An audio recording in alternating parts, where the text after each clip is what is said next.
Okay, so we're chapter 3 now in the Rambam's Laws of Teshuva. Chapter 1 described the goal, the hope of Teshuva, that is cleansing from God, a kapara, atonement. And chapter 2 described the process of Teshuva itself. It's the stages, the levels of Teshuva, and then the resulting behaviors as a result of Teshuva, where a person changes his attitude in life and so on. This chapter, as I sent to you in the message, the title of the chapter is Teshuva. This is the title I'm giving, not the Rambam gives this title, but the title that I think would most aptly describe this chapter is Teshuva from the perspective of the divine justice. We mentioned in the beginning in our first class that with the laws of Teshuva comes along philosophical ideas surrounding Teshuva, ideas such as free choice, which will come up in a later chapter, and other such things. And this chapter has quite a bit of it, quite a bit of philosophical, how should I say it, legally defined Jewish beliefs. And the starting point is the idea of reward and punishment, divine justice. Because when we're talking about someone made a mistake and then he gets atonement, so if there's atonement and there's a cleansing, then that must mean that there's some sort of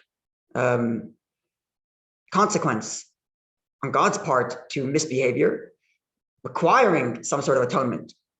And that's what this chapter gets into, is the operating system of divine justice, reward and punishment, and then how we place ourselves within that.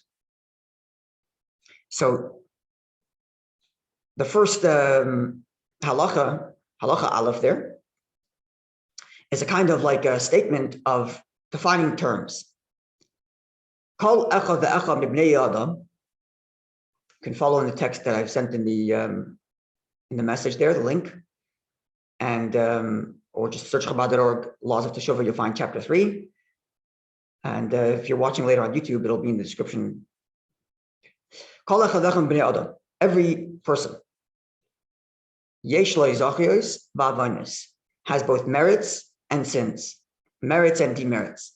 So he makes it as a statement of fact. Everybody has merits and demerits. You know, it's very unlikely to have someone who's 100% only merits, considering the lofty, high bar Torah sets. In fact, the verse says, "In tzadik ba'aretz asher lo yachta," there is no righteous who exists in land who doesn't do some kind of sin. Perfection is only with God, not with humans. And therefore, the first thing the Rambam says when he begins his discussion of reward and punishment is just to know, as a matter of fact, everybody has reward, everybody has merit and demerit. Everybody has positive and negative. Now, someone whose merits outnumbers his demerits, his sins, this is tzaddik. This is the righteous one, the tzaddik. I should note at this point that which the Alter Rebbe writes in chapter 1 of book 1 of Tanya, where there he begins to define what the tzaddik, the rasha, and specifically there he describes what the Beinoni is, right? The righteous, the wicked, and the intermediary. The book of Tanya is dedicated to explaining the intermediary. And in the book of Tanya, he gives much loftier levels to tzaddik, to Beinoni, and even to rasha than he does give here. So in chapter 1, the Alter Rebbe explains that you have to know the context in which the word tzaddik is being used. And when the word tzaddik, righteous or wicked or intermediary, is being used in the context of judgment, then the definition follows Rambam's definition as we're learning it here. But when you're talking about the status of the person's soul, a tzaddik is a much loftier level, has no sin period, doesn't even have the inclination to do sin, and so on and so forth, as explained in Tanya. So the context here of the word tzaddik, rasha, and beinoni, righteous, wicked, and intermediary, is specifically in the context of divine judgment. And therefore, someone who has more merits and whose merits outnumber his sin, then he's tzaddik, he's righteous, in that he comes out righteous in judgment. Someone whose sins outnumber his merit, rasha, this is wicked. Someone who's got even 50-50. Beinoni, this is intermediary. Okay. We should note that he doesn't say mitzvah versus sin. He says merits versus demerit. This is important because the value of merit and demerit is not equal 1-to-1 for sin or 1-to-1 for mitzvahs. We'll learn soon. Okay, so 50-50 intermediary, more merit, righteous in judgment, tzaddik, less merit, rasha in judgment. Medina, the same thing is true of a country. A country is judged as a whole, as a unit. If the merits of the entirety of the inhabitants outnumber the demerits, this is a righteous nation. They come out clean in judgment. If their demerits outnumber their merits, they are a wicked nation in judgment. Likewise, the same thing is true of the entire world. So individual, nation, world. This is important, as we'll see, because our actions affect the world around us, not just ourselves. Okay, so this is number one. Every human being on the planet has got pluses and minuses, merits and demerits. And depending on the ratio, that's where they're placed in judgment. And this judgment extends to a nation as a whole and to the world as a whole. Now, base, chapter halacha 2. Someone whose merits outnumbers his demerits. Someone whose demerits outnumbers his merits. He immediately dies in his wickedness. Shenemar, as the verse reads, the person who died as a result of his many sins. The Rabbi, who is the Rambam's, what's the word?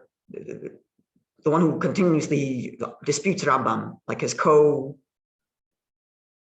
I'm not sure what the word is. Someone who, in Hebrew, it's bar plukta, which means someone who constantly argues with the Rambam. Meaning the Rabbi wrote a gloss on Rambam's book of laws and constantly disputes him. So he makes the point, what do you mean the guy dies right away? There are many people who are wicked who don't die right away. Doesn't necessarily mean the person dies right away, rather it means the person dies early. Okay. Either way, reconciling this Rambam's view that he dies right away, we'll get to in a minute. Okay.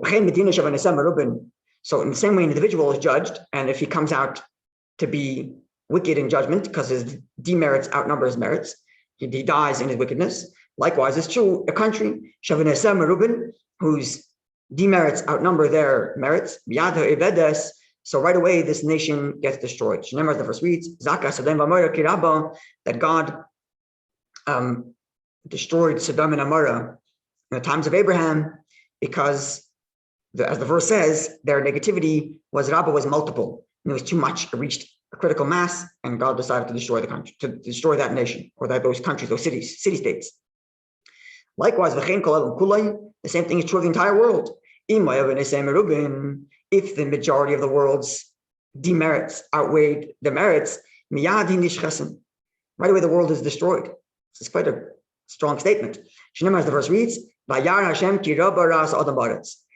in the prelude to the flood that destroyed the world, God says he saw that there was many or much sin in the world, and thus he destroyed the world. Okay, so before we go to the next line, which is very important, I just want to make the following note. Just a question that occurred to me as I'm reading this. The verse that he cites to describe how God destroys the entire world with his majority of demerits comes from God's decision-making at the moment preceding the flood. But after the flood, God made a promise and never going to do it again. So why would he quote a verse of God promising to destroy the world before the flood when that promise seems to be a moot point after the flood, when God promises to never do it again? So I don't know the answer to the question. I'm just raising the question, telling you what occurred to me as I was thinking about it. Perhaps something like this. And this gets to the earlier point where the Rambam wrote that someone who's a sinner dies immediately in his sin. And I mentioned the Ravid, which says, what are you talking about? People are wicked and they live long lives. And if a Ravid says, it means they die early, not that they die right away. But we could substantiate Rambam's view and answer this question regarding Noah if we rely on that which the Alter Rebbe writes in Igeres HaTeshuva. In Book 3 of Tanya, the letter, the 12th chapter, the essay on Teshuva, the Alter Rebbe discusses this idea of death at the hands of heaven. Torah says of certain sins that a person dies at the hand of heaven as a result of that sin, eating chametz on Pesach, violating Yom Kippur, and other such sins. And the Alter Rebbe asks, well, we see today people who live very long and happy lives, even when they violate such sins. So what's going on? Without getting into the technical Kabbalistic explanation, but the kernel of the Alter Rebbe's explanation is that in temple times, the world and the physical world and the spiritual world were in perfect sync. That is to say, the spiritual reality was manifest in the physical world. That is to say, the physical world matched the spiritual truth, and the physical reality changed or was affected by the spiritual truth. So if this is true, for example, the fact that we saw miracles in the temple, there was prophecy, because there's a direct line between the spiritual reality of the physical world. And the same thing was true on the negative side. In temple times, the Alter Rebbe doesn't say this directly, but I'm extrapolating from what the Alter Rebbe writes to this very idea. And I've seen a similar thing written in the writings of Rabbi Yaakov Emden. But the point is like this, that we find also in temple times that people were very attracted to the spiritual beauty of idol worship. Because idol worship is a very strong negative spiritual force, which is very, very alluring. The Talmud says that, Talmud makes the comment that if we had been there at the time of the temple, we would roll up our skirts, our robes, to run faster to get to idol worship because it was so intoxicating. The experience is so intoxicating. And the reason is because our physical lives were in sync with the spiritual. So we experienced good spiritual and negative spiritual.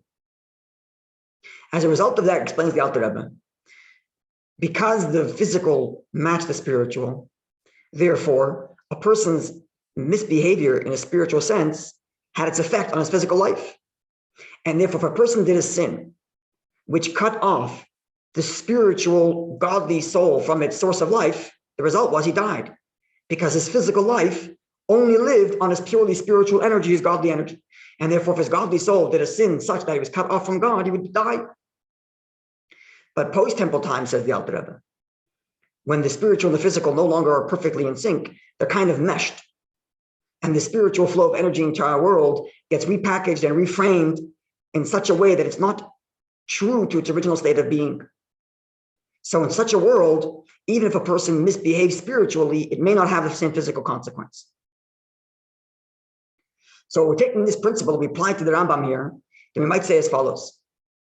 Rambam, as we know, speaks of all of Torah law, not just Torah law as it applies today.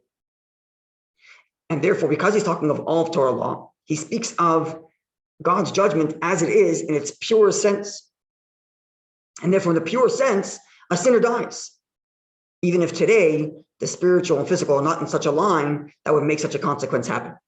And perhaps, therefore, that would explain why he quotes a verse of pre-flood era, because the pre-flood truth that a world that's so corrupted should be destroyed still remains an absolute truth.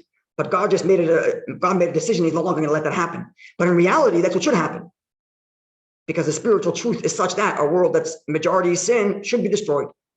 Even if in reality it doesn't play out, considering that there isn't this direct line between the spiritual and the physical anymore. This is a suggested explanation. But a simple explanation, as the Kesef Mishnah points out, comes from the next line in Rambam.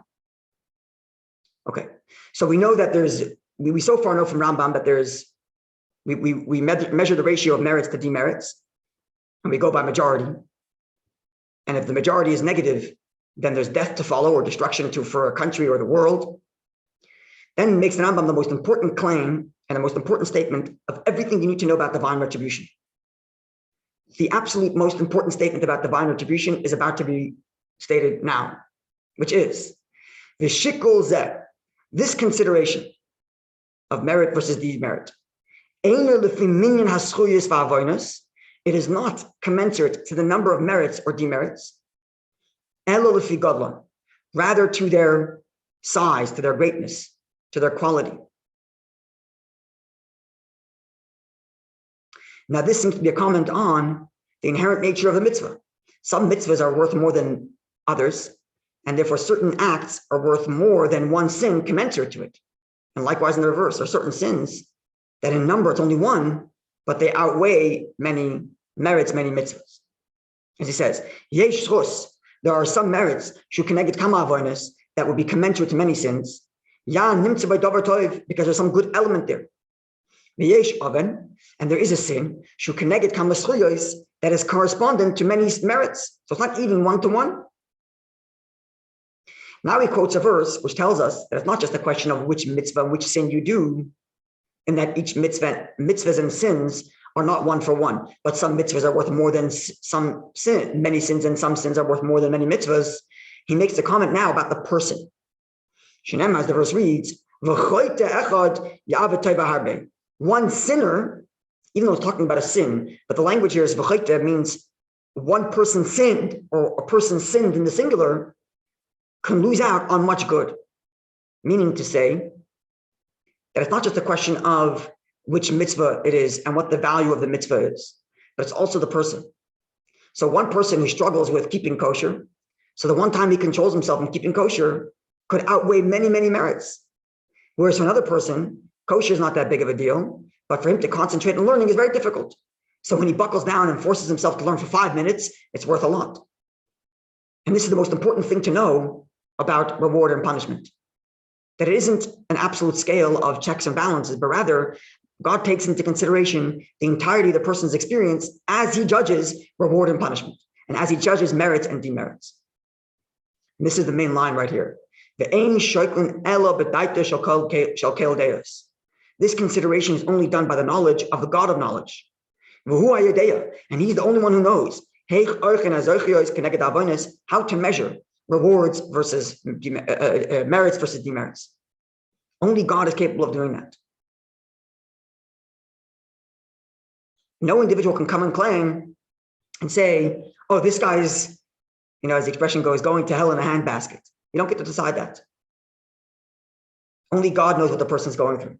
The Alter Rebbe famously writes in chapter 29 of Tanya, or it's chapter 30, where he tells us that the Mishnah says that a person shouldn't judge his fellow until he comes to this place.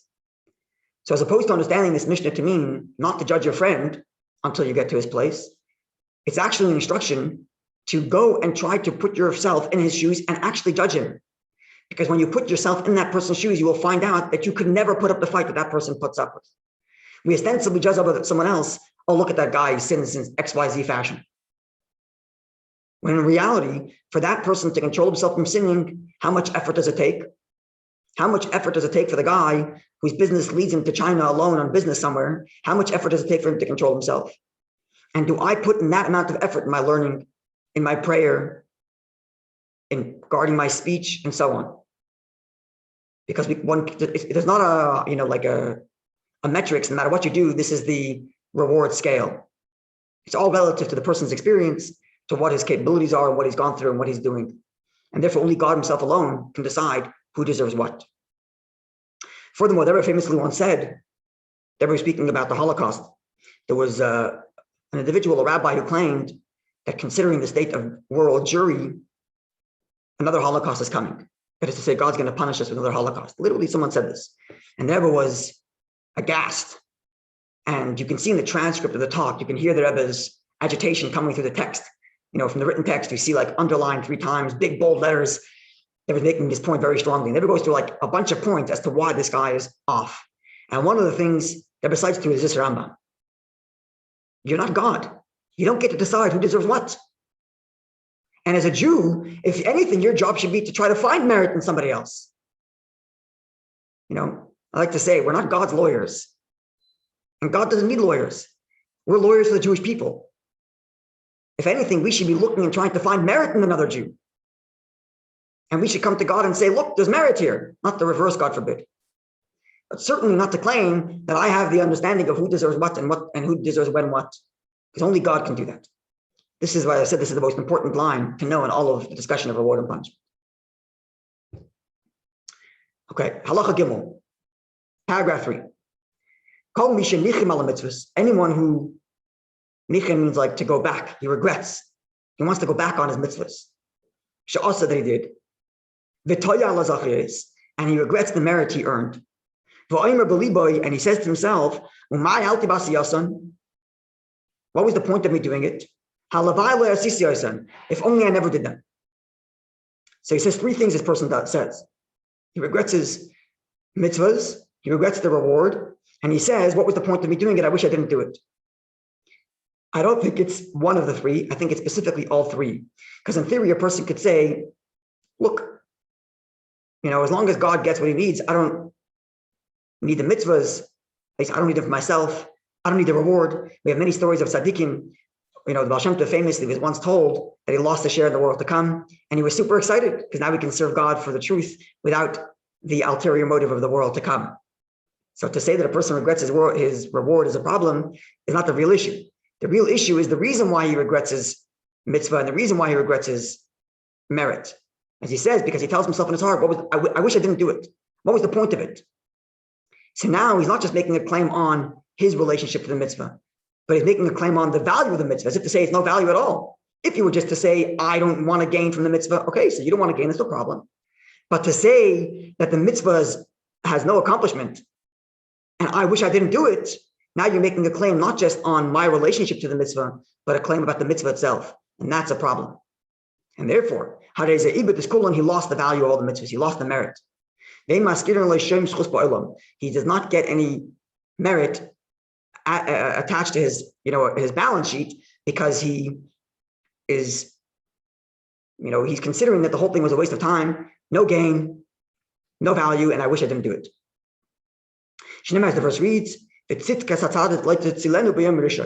righteousness of the righteous will not save him in the day of his wickedness. Right? So when there comes a day of wickedness, or when it comes to the point where a person says this whole thing was a waste of time and of no value, he loses all the righteousness of his past. And this is this verse is referring to someone who regrets that which he did in the beginning. Continues Rambam. In the same way, a person his merits are considered on the day of his death. They make a reckoning of his merits versus demerits, and God does. So likewise, the same thing is true every year. Every human being on the planet, not just Jews, but every human being on the planet, his merits and demerits are reckoned. His demerits with his merits. The Yom Tiv Shel Rosh Hashanah, the day of Rosh Hashanah. This is true of every human being. Mishin Tzaddik, one who comes out righteous in his judgment, that is to say, majority of merits. And again, only God decides what's considered a merit. But if he has majority of merits in God's eyes, Nechtam L'chaim, he's sealed for life. Mishin Nimtza Rasha, Nechtam L'misa, and one who, God forbid, is on his balance sheet is majority negative, then he's sealed for death in that year. An intermediary, his judgment hangs in the balance. If he did Teshuva in between Rosh Hashanah and Yom Kippur, Nichtam L'chaim, he gets sealed for life. And if not, Nichtam L'misa, he gets sealed for death. So this is the day of Rosh Hashanah for the year. And it's interesting how he compares it to the moment of death. Meaning he never introduced us earlier and told us that the moment of death, there's such a judgment. But it seemed to be almost like an assumed factor that as a person dies, God makes a reckoning of what happened in the person's life. So says the Rambam, a similar thing happens in Rosh Hashanah. So we might learn from here that Rosh Hashanah there's a negative and a positive here. The negative is in the sense that, oh my gosh, there's judgment for the next year. The positive in the sense that, last year's book is like dead and gone. It's the end of it. It's the end of a life, it's the end of a year. A new year begins and there's a whole new opportunity. And like you said, even if there's something negative, even if there's a problem between Rosh Hashanah and Yom Kippur, a person can do Teshuva and on Yom Kippur get his judgment for life. Halacha Daled. This is a halacha that we would quote very often, and we'll see in a moment why. Now, even though Shofar is inherently a decree from the verse, that is to say, the fact that we blow Shofar in Rosh Hashanah is not a mitzvah of logic, it's a mitzvah of decree.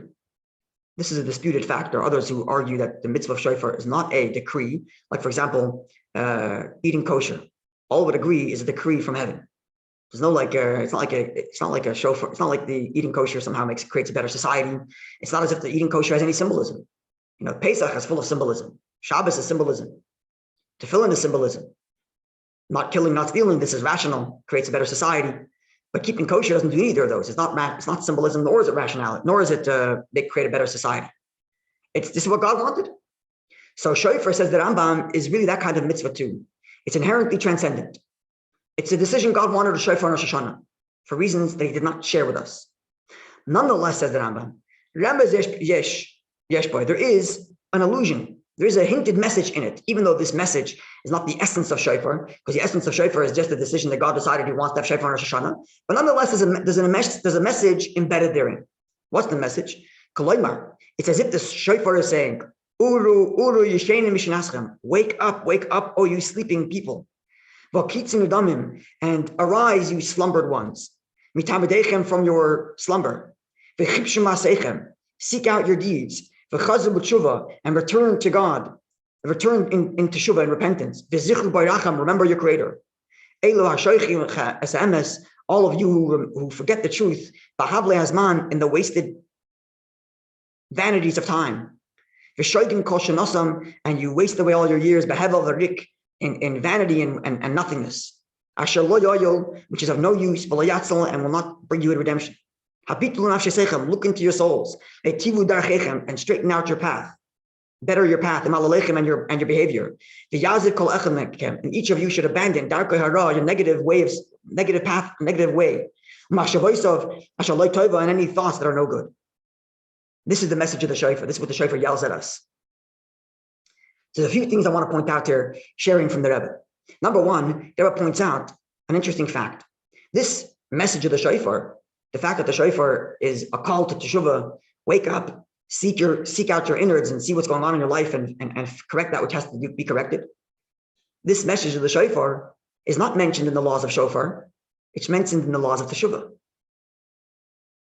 Likewise, similarly, the Rebbe doesn't point this out, but I'm suggesting the previous halacha, which said that the same way at the end of life there's judgment, likewise on Rosh Hashanah there's judgment. That statement that Rosh Hashanah is a day of judgment is not mentioned in the laws of Rosh Hashanah. It's mentioned in the laws of Teshuva. Why? So explains the Rebbe. Because Rosh Hashanah transcends even Teshuva. As we learned here, Shofar is not about Teshuva in its essence. And its essence is a decision God decided he wants to have Shofar, just like he wants to have kosher, he wants to have Shofar. Inexplicable, transcendent, this is what he decided. So likewise Rosh Hashanah itself, the essence of Rosh Hashanah is not Teshuva. The essence of Rosh Hashanah is the essential connection between God and the Jew, in which the Jew turns to God and says, I want you as my king. That's the essence of Rosh Hashanah. Now, if it is that we are truly declaring God as our king, then the natural result is we'll do Teshuva. A person cannot declare God as king and say, oh, but I'm doing what I want. If a person's honest and sincere on Rosh Hashanah in his declaration, God, you are my king, then the natural result is Teshuva, and the natural result is judgment. God wants to look and say, well, you declared me as your king. Am I? Are you behaving as if I were your king? So it's not that the essence of Rosh Hashanah is judgment or even Teshuva.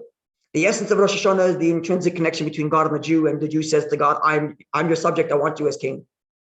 The natural result is Teshuva and judgment, which is why the issue of Teshuva and judgment is not mentioned in the laws of Shofar, because it's not the essence of Shofar, or is it the essence of Rosh Hashanah? It's mentioned here in the laws of Teshuva, because Teshuva is the result of Rosh Hashanah, not the essence of Rosh Hashanah.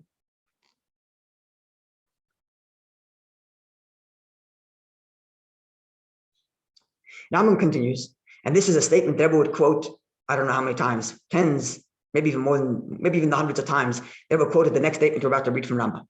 Lefichach, therefore, I'm not sure exactly what he means by this word therefore, but presumably he means because there's judgment, because we don't know what's considered a merit and a demerit, therefore the following is important. Therefore, every person should view himself all year round. He should view himself as if he is exactly half merit, and half demerit. This is how he should view himself. And likewise, not just himself, but we mentioned before there's judgment for an individual, judgment for the country, and judgment for the world. So a person should view himself every day as if he's 50-50, merit versus demerit. And he should view the entire world as if it's merit, half demerit. And therefore, if God forbid he sinned one sin, he then tilted his own scale, and he tilted the scale of the entire world to the side of chayva means like a obligation, the side of retribution, God forbid. and he causes destruction to himself and the world. Also, mitzvah achas, he does one mitzvah, and everyone would say, whether it's in thought, deed, or action, even one thought, one positive thought. He tilted the scale, his own scale, and he tilted his own scale, the entire world scale, to the side of merit. And he causes salvation and redemption for the whole world. And everyone would quote this and yell this in the Fabrengens. You're not a private citizen. What I do, it hurts myself, and whatever else happens is, okay, so I'm not going to be the best Jew. I'm not going to be the highest merit. The weight of the world is on our shoulders. God has a purpose, God has a mission. And God's looking at each individual and saying, are you part of the mission? Because you're an integral part of it. And every Jew must see himself as 50-50. It's not because maybe it's 50-50 and maybe this is the act that's going to tilt it. He's telling you that's how you should view every act. You should view every act as if this is the act that causes to bring the world to the ultimate salvation that it was destined to get to. Because indeed, every act does bring in that direction. The Messianic era, the ultimate redemption, is an accumulation of all the actions that ever were done. And therefore, every act should be viewed that this is the act that tilts the entire scale of the entire world. And as Deborah would say, it's not just an act, but thought, speech, or action, even a positive thought, a positive word, is on that scale, tilting it from 50 to 51 on the positive side.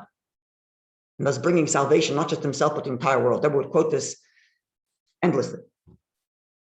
And Zehu Shenemar continues the Rambam. This is the meaning of the verse which says that the righteous is the foundation of the world. Meaning, one person who makes himself righteous. That is to say, he tilts his own personal scale to be in the positive. So he tilted the scale of the entire world and saved the entire world. And therefore, so this is true all year long. All year long, this is a truth. Every act has consequences for God's entire purpose of creation. Unless the entire world's balance hangs on my behavior all year long. But considering that we said before Rosh Hashanah and Yom Kippur is when there's real judgment coming, therefore for this reason, no, we'll call Beis Yisrael, it's the custom of all Jews, to do lots of charity, and good deeds, and to do mitzvahs, between Rosh Hashanah and Yom Kippur, more than the rest of the year. Charity, and good deeds. Additionally, everybody's accustomed to wake up at night.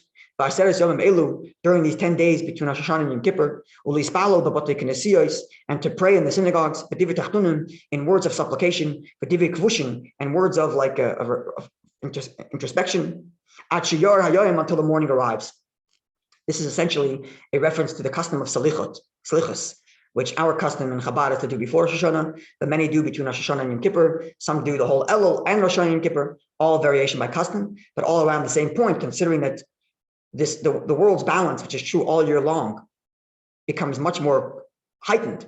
Between Rosh Hashanah and Yom Kippur, there's an added prayer and tzedakah.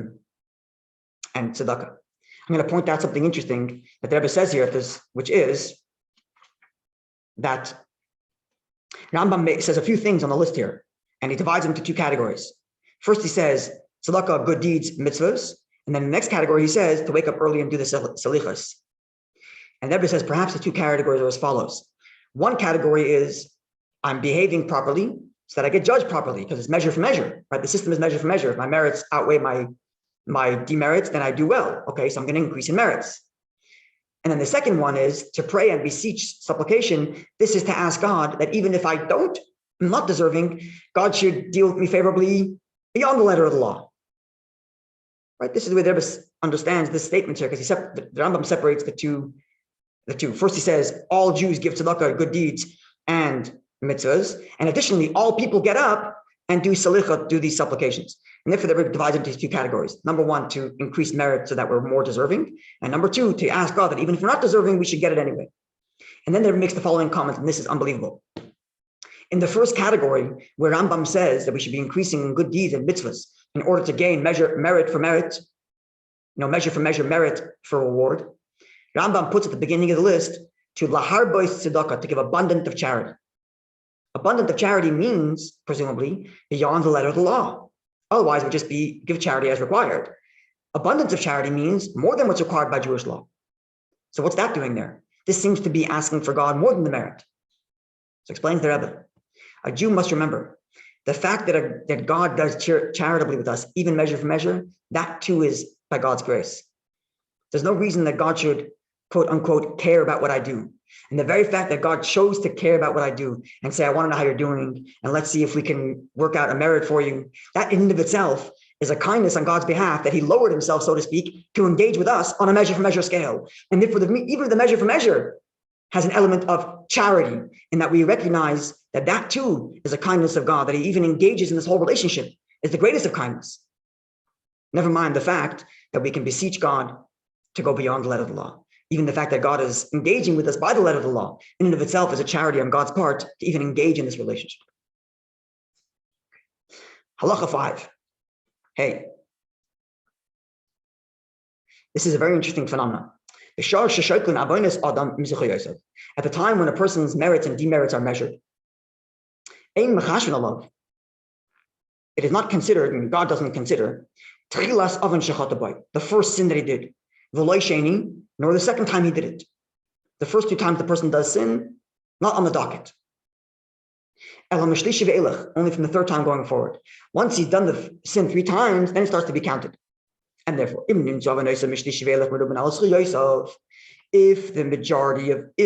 he happens to be someone whose demerits outweigh his merits, now,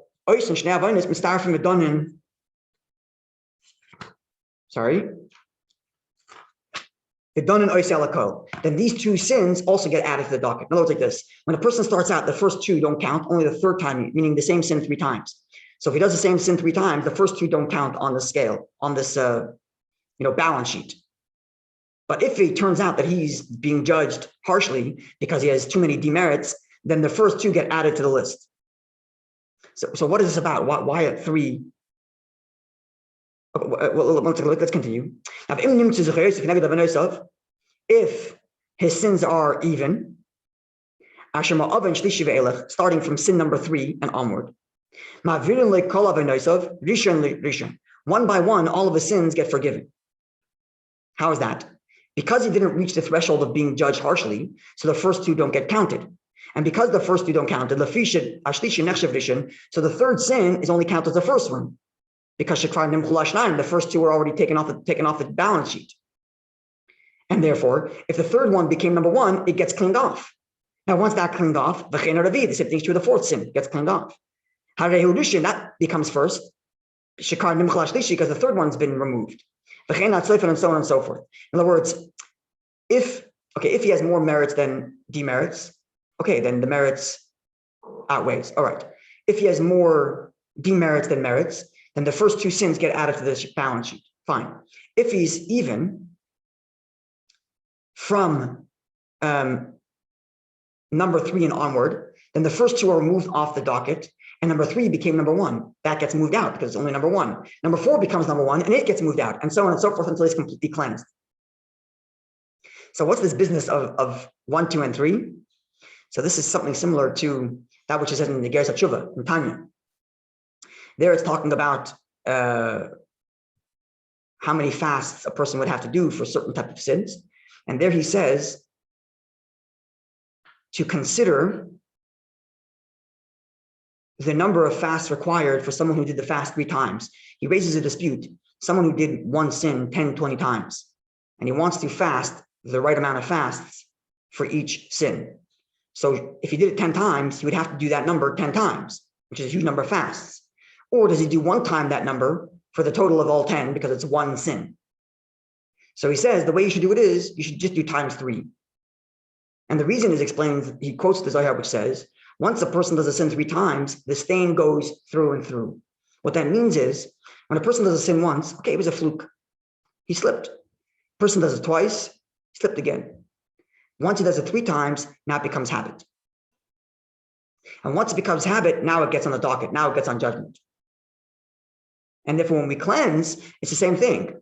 When we're cleansing, we also think of at what point did he become who he is. And that's where we have to cleanse from. And that's perhaps a way of understanding this halacha here about how sins are cleansed at number 3, and how The first two fall off the docket unless they're added later by virtue of the fact that there's too much demerits. Because once we get to the point where the person's character is so saturated by sin, then we retroactively understand the first two were not fluke, they were actually on purpose.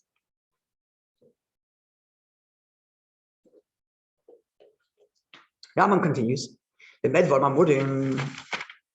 when is this true? B'yachid, for an individual.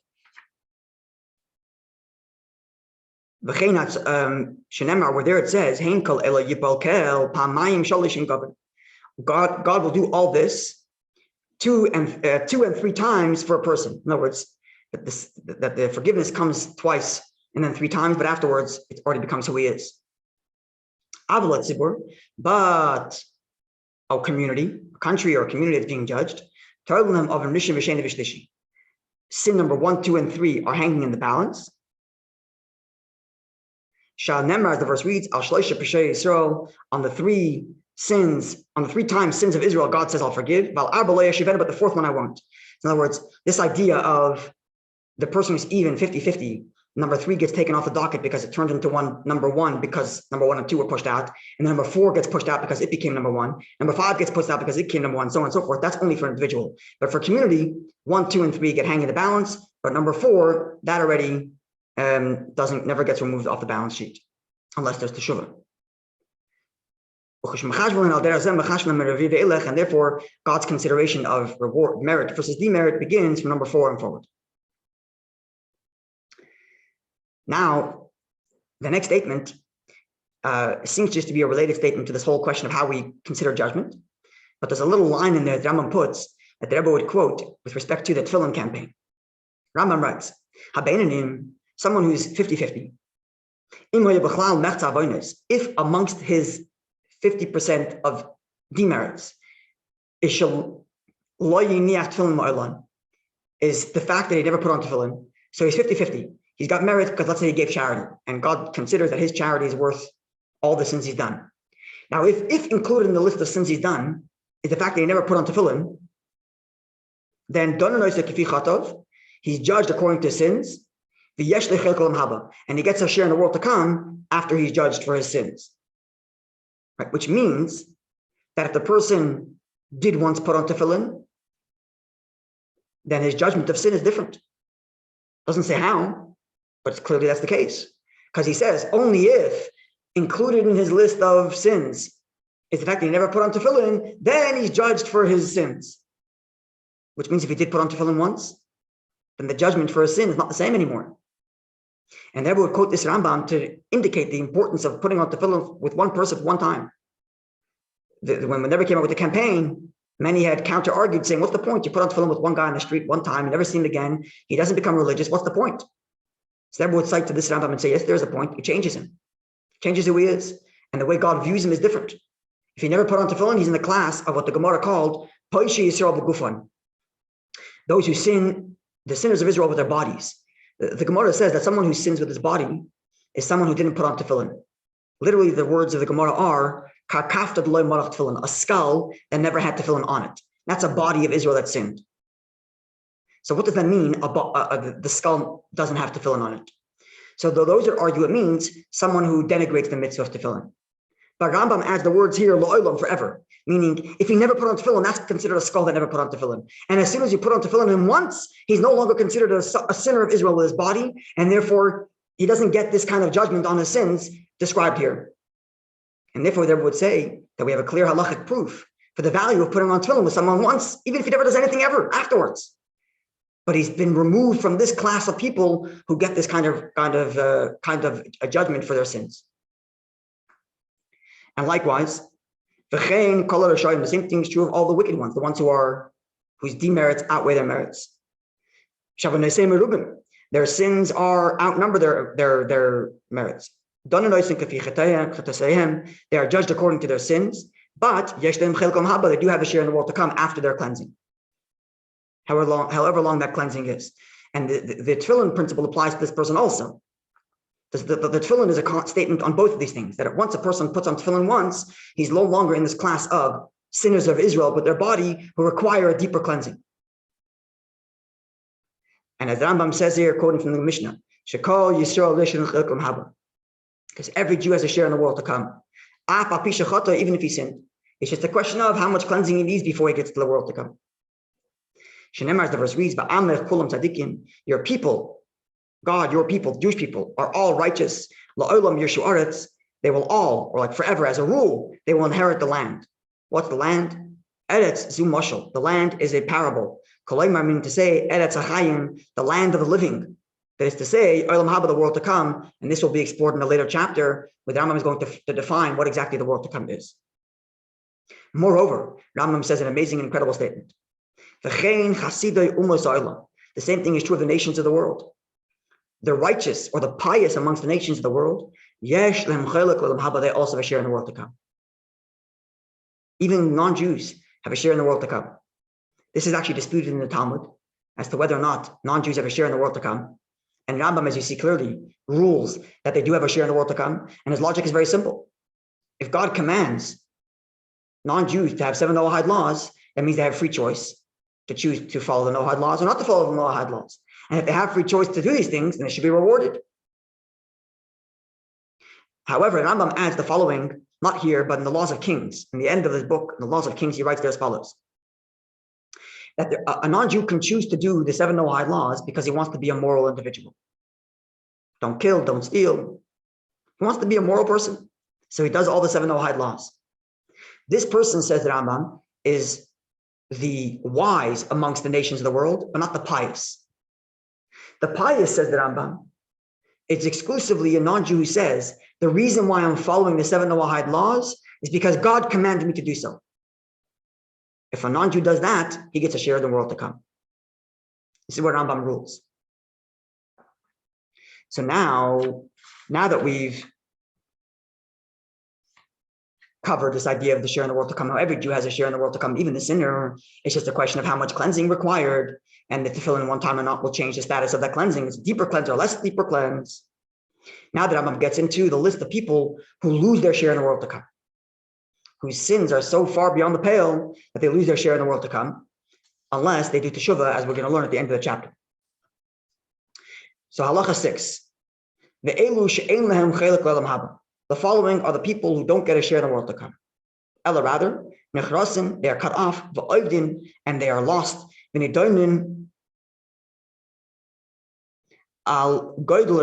they are judged because of their great wickedness, and their sin, forever and ever, meaning they're completely cut out.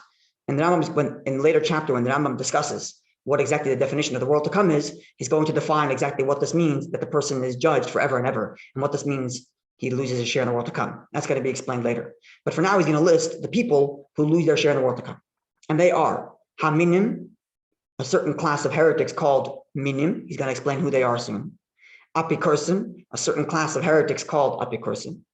V'akoy from Torah, those who deny Torah. V'akoy from B'tchias HaMesim, those who deny the resurrection of the dead. V'akoy from B'bias HaGoyel, those who deny in the arrival of Mashiach's coming. By the way, the Rebbe points out that the fact that these two things are juxtaposed, the one who denies the resurrection and the one who denies Mashiach's coming, the Rebbe points to this as a suggestion that perhaps indicates that Mashiach is connected to the resurrection. You remember we learned on Shabbos afternoon that in Rambam's view, there really is no connection between Mashiach's coming and the resurrection. Mashiach is something that we do as a halachic thing. We arrive at the perfected world, and the resurrection is something God does. But the Rebbe points out the fact that these two things are juxtaposed in the list of those who lose their share in the world to come, that the one who denies the resurrection and the one who denies Mashiach's coming, the fact that they're juxtaposed means there's some sort of connection. Anyway, those who rebel against God, these are the people who lose their share in the world to come. Those who cause many other people to sin, not just they sin, but they push others to sin. Those who separate themselves from the communal activity, this will be defined soon. And someone who does sins brazenly, openly, and publicly, like the king Yehoiakim, described in scripture and the Gemara as someone who was a murderer, a philanderer, incest, and all kinds of crazy things this guy did. Likewise, those who tattletale to the local authorities on other Jews. We're going to explain soon what that means exactly. It doesn't mean nowadays, it means something else entirely, as we'll learn soon. Umatile emal atzibur are those who impose fear. They're tyrants. They impose fear on the community. Shalol l'shem shemayim, not for the sake of heaven. Meaning not someone who imposes order to create a more wholesome society, but rather people who just are tyrants and just harass the community for the sake of it. As the Rambam is going to define most of these in the following halachas. Likewise, shoifchei damim, murderers, ubali lashon hara, and those who are speakers of gossip. I want to say it specifically, not someone who speaks gossip, but speakers of gossip. Meaning a person who speaks gossip once doesn't mean the loss to share in the world to come. But someone who, like, this is his identity, this is what he does all day, this is the kind of person Rambam is talking about. And likewise, one who reverts his circumcision. This is a thing that existed, especially when the Greeks invaded Rome and when the Greeks invaded Israel and they occupied Israel in the lead up to the story of Hanukkah. Many of the Jews who assimilated into Greek culture at the time and were enamored by it, many of them did this weird kind of bizarre surgery where they reversed their circumcision. And the reason they did this is because the Greeks, of course, worshipped the body, the beauty of the body. And they would look at a circumcised, and their sports were done in the nude. This is the Greeks' way of living. And they would look at this Jew who's circumcised, and be like, why would you ruin this perfect specimen of a human being like that? And many of the Jews who wanted to partake in all the sporting events would reverse their circumcision. So this is on the list of those who would lose their share in the world to come. Kind of bizarre and primitive sort of surgery. Okay.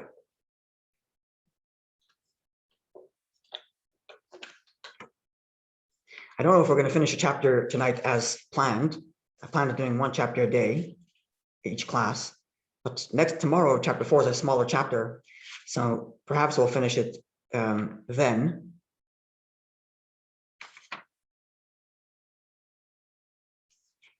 Yeah, I think we'll continue it then because it's a smaller chapter tomorrow. And not as much detail and depth as we saw today, all these various different strong statements from the Rambam, seeing all of our behavior as if it's 50-50 and the whole world 50-50, taking on the role of the whole world. This idea of God judging, God's the only one who knows the truth of how to judge, and so on and so forth. So tomorrow we're going to go through Rambam's definition of all these things. What exactly are the different classes of heretics? What does it mean someone who's disassociates himself from the community? All of these various different classifications. What does it mean someone who rebels against God? All that we'll classify tomorrow, along with chapter 4, which gets into what are lifestyles to avoid, because these lifestyles would prevent someone from being in such a mind frame to do Teshuva. Okay, so God willing, tomorrow we'll finish chapter 3 and chapter 4 tomorrow, 8:30, God willing. Have a good night, Yidden.